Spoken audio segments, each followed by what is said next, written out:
When someone asks you how you are, do you normally reply, busy, stressed, God, everything's getting on top of me? You are, in other words, a stress addict.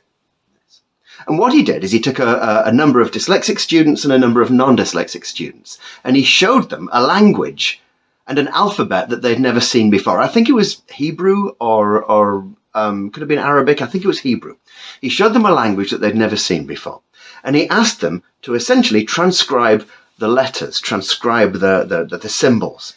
You'll hear advocates and deniers of the science of reading, partly because there is no settled understanding of what the science of reading is. There is broad agreement among those people who advocate for the science of reading, but there is no universal understanding of what it is. So here's a couple of things to say about the science of reading, or rather about the bad science of reading.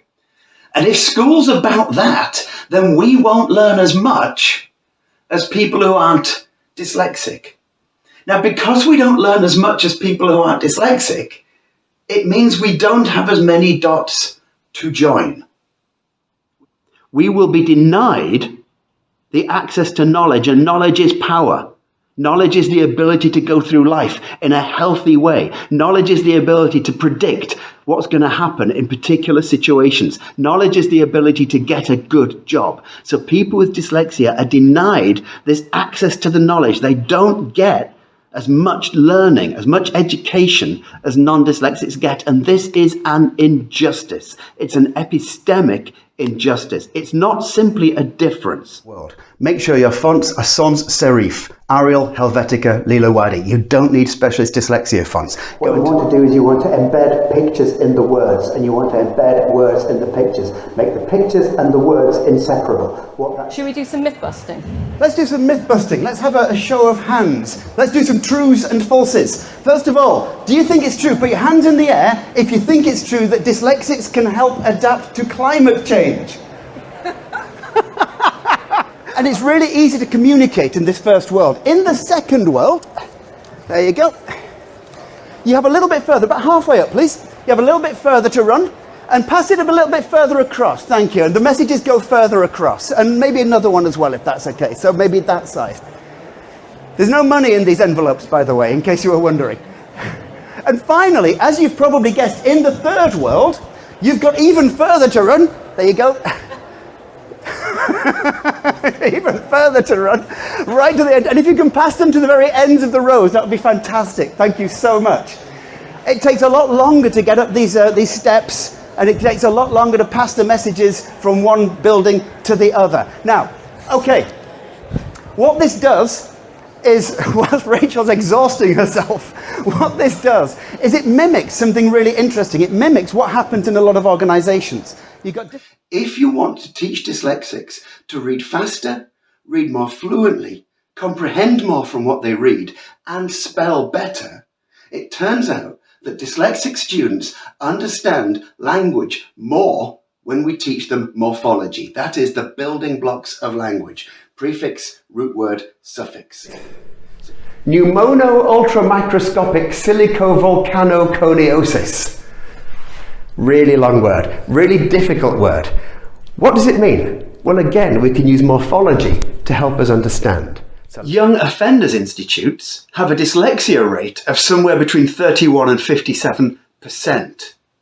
In fact, Dr. Neil Alexander Pass pointed out that while youth offending rates are somewhere over 50%, the education that tends to be provided within youth offending institutions relies on reasonably high literacy levels. In other words, the kind of education that the youths in custody are getting are inappropriate for the kind of youths who are in the custody units. So if you're dyslexic, you're likely to be in youth custody.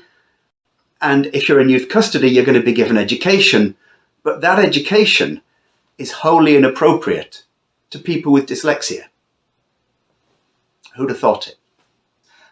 One of the problems of technology is it's made life faster. So at work, for instance, in the old days, you'd maybe have a job that had to be done in a week, and this was considered urgent. Now we have jobs that need to be done in a day, and this is considered urgent. Thank you. Can dyslexics read music? Now, the fact that you can't tell which are the schools and which are the prisons is quite shocking. I did a video called Prisoners of Dyslexia, where I showed that there is a direct pipeline from school to prison.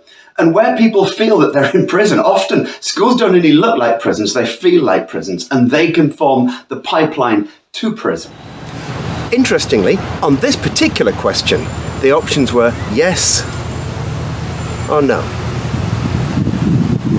Now, that's really interesting, because I'm going to suggest that this question about disability is probably the most obviously non-binary question of them all, and probably also the most immediately and impactful non-binary question of them all. When it comes, for instance, when it comes to work, my level of disability or not is surely more immediately impactful than my gender or my ethnicity for most jobs. Now, the idea of othering other people is seeing them as something other than ourselves, seeing them as something different from ourselves. And this is where diversity comes into its own, because it is looking at other people as different. It's othering other people. If you ask, as it were, schools and education bodies that have been set up to deal with what you might call neurotypical education norms, whether there's an issue with dyslexia awareness, they're gonna say no. Because these are precisely the people we should not be asking. You should not be asking the people who are excluding you whether they're excluding you. That's exclusion 101. You should not be asking the people who are not suffering about suffering. That's suffering 101.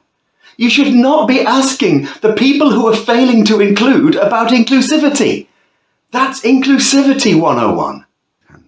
This helps develop cross-lateralization within the brain. It doesn't matter which hand it is, not at this stage. Imagine a company you work for has a policy towards, for instance, how it deals with neurodivergent or neurodiverse people in the outside world. So how it sells, how it markets, how it advertises its products, how it relates, and the stories it tells about itself to neurodiverse people in the outside world. So you're looking for consistency of messaging internally and externally. You're looking for consistency of behavior internally and externally. And you're looking for consistency of values and the consistency between the messaging, the behavior, and the values. And this gives you a very good idea of what a company's ethical narrative really is.